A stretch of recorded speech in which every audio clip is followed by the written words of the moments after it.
شیخ Saadi بیان کرتے ہیں، میرے ایک دوست نے مجھ سے اپنے ناسازگار حالات کا شکوہ کیا کہ میری آمدنی تھوڑی اور بال بچوں کی کثرت ہے۔ مجھ میں فاقہ کشی کی بھی طاقت نہیں۔ اس صورتحال کے باعث میرے دل میں یہ خیال آیا کہ میں یہاں سے کسی اور ملک کی طرف نکل جاؤں، تاکہ وہاں جس قسم کی اور جیسی بھی زندگی بسر ہو کسی کو میرے اچھے برے کا پتہ نہ چلے، کیونکہ پردیس میں کوئی بہت بھوکا سو گیا اور کسی کو معلوم نہ ہوا کہ وہ کون ہے، اور اکثر ایسا ہوا کہ دیار غیر میں کوئی شخص مر گیا اور کوئی اس کے غم میں نہ رویا۔ مطلب یہ کہ گوشہ گمنامی میں رہنے کے باعث اس کی اچھائیاں برائیاں لوگوں سے پوشیدہ رہیں اور اس طرح ذلیل و خوار ہونے سے بچ گیا۔ غالب نے یہی بات اپنے دلکش انداز میں کہی ہے، مجھ کو دیار غیر میں مارا وطن سے دور، رکھ لی میرے خدا نے میری بے کسی کی شرم۔ لیکن پھر دشمنوں سے ڈرتا ہوں کہ وہ میری پیٹھ پیچھے مجھ پر لان تان کر کے ہنسیں گے اور میرے اپنے بال بچوں کی بہتری کے لیے اس کوشش کو سراہنے کی بجائے میری بے مروتی پر محمول کریں گے اور کہیں گے، اس بے غیرت کی طرف مت دیکھ کہ یہ کبھی بھی خوش بختی کا منہ نہ دیکھ پائے گا، کیونکہ وہ اپنے لیے تو آرام و سکون کا خواہش مند ہے، یعنی جو بال بچوں کو چھوڑ کر جا رہا ہے تو اس لیے کہ ان کی ذمہ داری سے بچ جائے، اور اپنے بال بچوں کو مصیبت میں چھوڑ کر جا رہا ہے۔ اگر تمہارے اثر و رسوخ سے مجھے کوئی ایسی ملازمت مل جائے جس سے میری یہ پریشانی دور ہو جائے اور مجھے دل جمعی حاصل ہو تو میں مرتے دم تک اس احسان کا شکریہ ادا نہ کر سکوں گا۔ میں نے اس کی باتیں سن کر اس سے کہا، اے بھائی، بادشاہ کے کام یا معاملے کے دو پہلو ہیں، لیکن ایک تو یہ کہ روٹی کی امید بھی ہے اور دوسرے جان جانے کا خطرہ بھی۔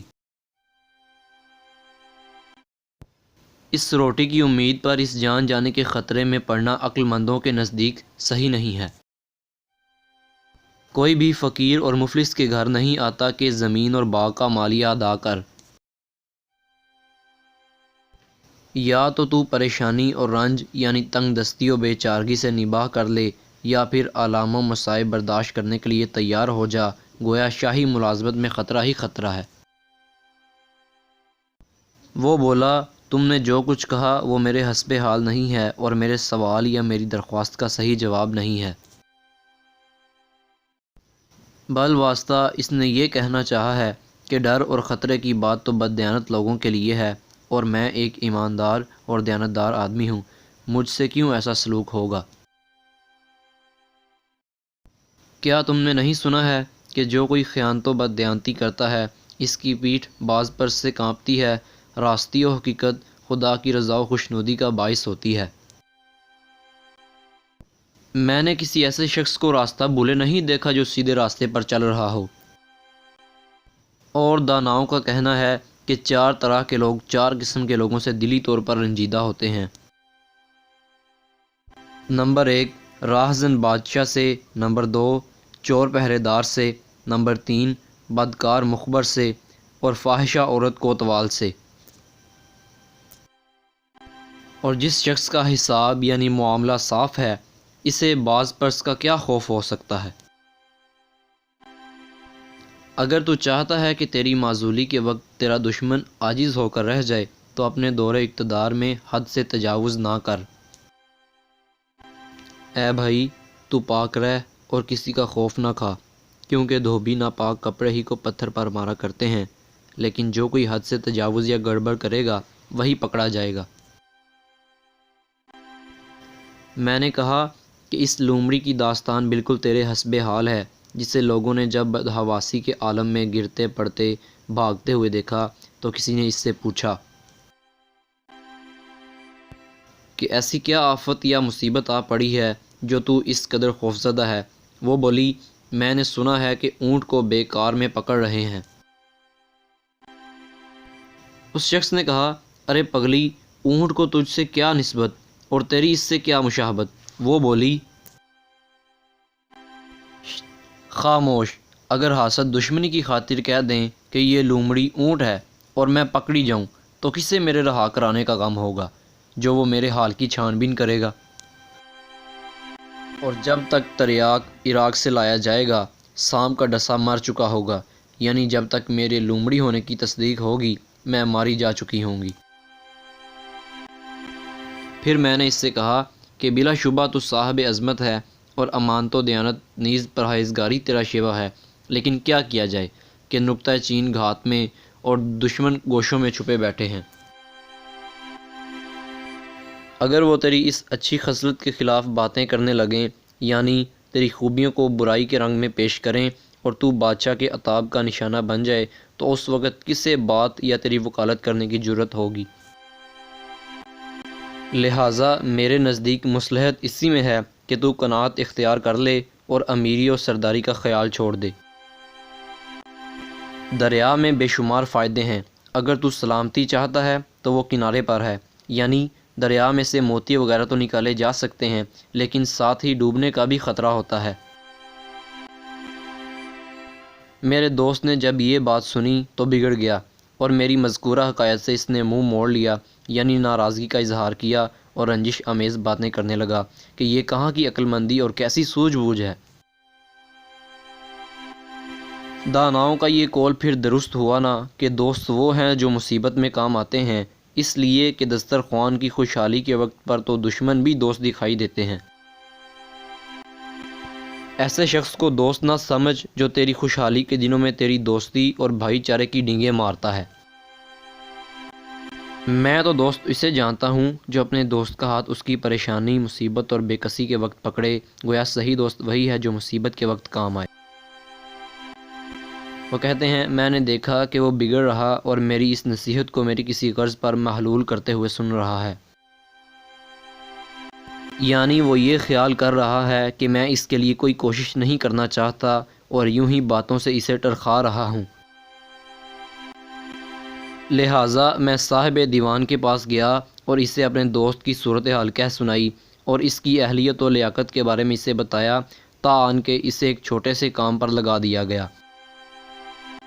تھوڑا ہی عرصہ گزرا تھا کہ لوگوں نے اس کی پاکیزگی طبع کو جان لیا اور اس کے حسن تدبیر کو پسند کیا، یعنی یہ کہ وہ پاکیزہ فطرت کا مالک اور بڑا صاحب تدبیر ہے۔ چنانچہ اس کا کام اس سے آگے نکل گیا، وہ ترقی کر گیا اور پہلے سے زیادہ بلند مرتبے پر فائز ہو گیا۔ اس کی خوش بختی کا ستارہ اسی طرح بلندی کی طرف رواں دواں رہا، یہاں تک کہ وہ وزارت کے مرتبے پر پہنچ گیا اور دربار کا مقرب، قابل عزت اور معتمد علیہ بن گیا۔ میں نے اس کی خوشحالی اور اعلیٰ منصبی پر مسرت و شادمانی کا اظہار کیا اور کہا رکے ہوئے کام کی فکر نہ کر اور اپنے دل کو آزاردہ نہ کر، اس لیے کہ چشمہ حیوان آب حیات کا چشمہ تاریکی میں ہے۔ لیکن مصیبتیں اور مشقتیں جھیلنے کے بعد ہی انسان اپنا مقصد حاصل کرتا ہے۔ دیکھو مصیبتوں میں مبتلا شخص نہ روئے، کیونکہ اللہ تعالیٰ کی مہربانیاں پوشیدہ ہیں، لیکن کوئی پتہ نہیں کس وقت وہ ذات کریم اچانک اپنے بندے پر کرم فرما کر اسے خوشیوں سے مالا مال کر دے۔ زمانے کی گردش سے دل آزاردہ ہو کر نہ بیٹھ، اس لیے کہ صبر اگرچہ کڑوا یعنی مشکل ہے لیکن اس کا پھل میٹھا ہے۔ گویا صبر اگرچہ مشکل ہے لیکن اس کے فائدے بہت زیادہ ہیں۔ اس کے کچھ ہی دنوں بعد مجھے اپنے چند دوستوں کے ہمراہ سفر پر جانا پڑا۔ جب میں مکہ کی زیارت کر کے لوٹ رہا تھا تو میرے مذکورہ دوست نے 2 پڑاؤ آگے بڑھ کر میرا استقبال کیا۔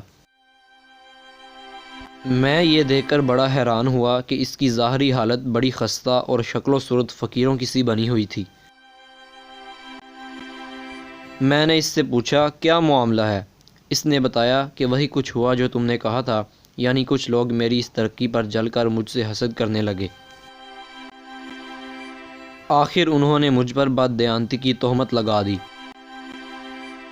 بادشاہ سلامت نے خدا ان کی سلطنت کو ہمیشہ قائم رکھے اس بات کی پورے طور پر چھان بین یعنی تحقیق نہ کروائی،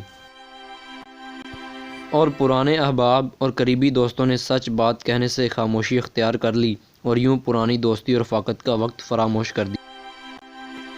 کیا تو نہیں دیکھتا کہ لوگ صاحب مرتبہ کے سامنے اس کی مدح و ستائش کرتے وقت اپنے ہاتھ سینے پر رکھتے ہیں، یعنی جب اسے اقتدار حاصل ہوتا ہے تو لوگ بڑی نیاز مندی کے ساتھ اس کے حضور میں کھڑے ہوتے ہیں اور اس کی تعریف کرتے ہیں۔ لیکن اگر گردش ایام یعنی زمانے کی گردش کے باعث اس سے اقتدار چھن جائے تو وہی سب لوگ اس کے سر پر پاؤں رکھنے لگتے ہیں، یعنی اسے ذلیل و خوار کرتے ہیں۔ مختصر یہ کہ میں مختلف مصیبتوں اور سختیوں کا نشانہ بنا رہا تاآن کہ اس ہفتے جب حاجیوں کے بخیر و عافیت پہنچنے کی خوشخبری ملی تو بادشاہ نے مجھے اس بند گراں یعنی بھاری بیڑی سے آزاد کر دیا اور میری موروثی جاگیر یعنی تنگ دستی و فاقہ مجھے لوٹا دی، یعنی میں پھر مفلس اور کنگال ہو گیا۔ میں نے اپنے اس دوست سے کہا، اس وقت تو نے میرے اس مشورے کو نہ مانا جو میں نے کبھی تجھے دیا تھا کہ بادشاہوں کی ملازمت دریا کے سفر کی مانند ہے، یعنی خطرناک بھی ہے اور فائدہ مند بھی، یعنی اس میں سے تجھے بہت بڑی دولت بھی مل سکتی ہے اور اس بات کا بھی خطرہ ہے کہ طلسم میں مر جاؤ۔ میں نے اب مناسب نہ سمجھا کہ اسے لان تان کر کے اس کے دل کے زخموں کو مزید کریدوں اور ان پر نمک چھڑکوں، لہٰذا میں نے یہ کہہ کر بات کو ختم کر دیا کہ تو نے یہ نہ جانا کہ جب تو لوگوں کی نیت پر کان نہیں دھرے گا تو پھر تو اپنے پاؤں میں بیڑیاں پڑی دیکھے گا،